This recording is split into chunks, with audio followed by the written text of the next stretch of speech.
Hi hello friends. Business தெரிஞ்சால் லாயராக ஆகலாம்னு தெரியுமா? அக்கௌண்ட்ஸ் ப்ளஸ் லா கம்பைன் பண்ண பவர்ஃபுல் கோர்ஸ் தாங்க பிகாம் எல்எல்பி. பிகாம் எல்எல்பினா 5 year integrated law course. Commerce சப்ஜெக்டில் accounting, tax, finance plus law subject like corporate law, company law, contract law எல்லாம் படிப்பீங்க. இந்த கோர்ஸோட எலிஜிபிலிட்டின்னு பார்த்தீங்கன்னா 12th பாஸ் ஆகிருக்கணும். எனி ஸ்ட்ரீம் காமர்ஸ் பேக்ரவுண்ட் அட்வான்டேஜாக இருக்கணும்.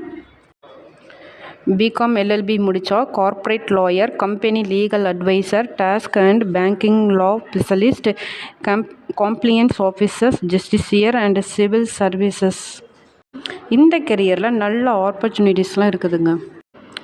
ஸ்டார்டிங் பேக்கேஜ் பார்த்தீங்கன்னா 4 to 10 LPA வரை இருக்குதுங்க. எக்ஸ்பீரியன்ஸ் இருந்தால் சேலரி ஃபாஸ்ட்டாக க்ரோ ஆகுங்க. பிஸ்னஸ் ப்ளஸ் லா ரெண்டுலேயும் ஸ்ட்ராங் கெரியர் வேணும்னா பிகாம் எல்எல்பி பெஸ்ட்டு சாய்ஸுங்க. இந்த வீடியோ யூஸ்ஃபுல்லாக இருக்கும்னு நினைக்கிறேன். லைக் பண்ணுங்கள், ஷேர் பண்ணுங்கள் அண்ட் சப்ஸ்கிரைப் பண்ணுங்கள். Okay friends, thank you.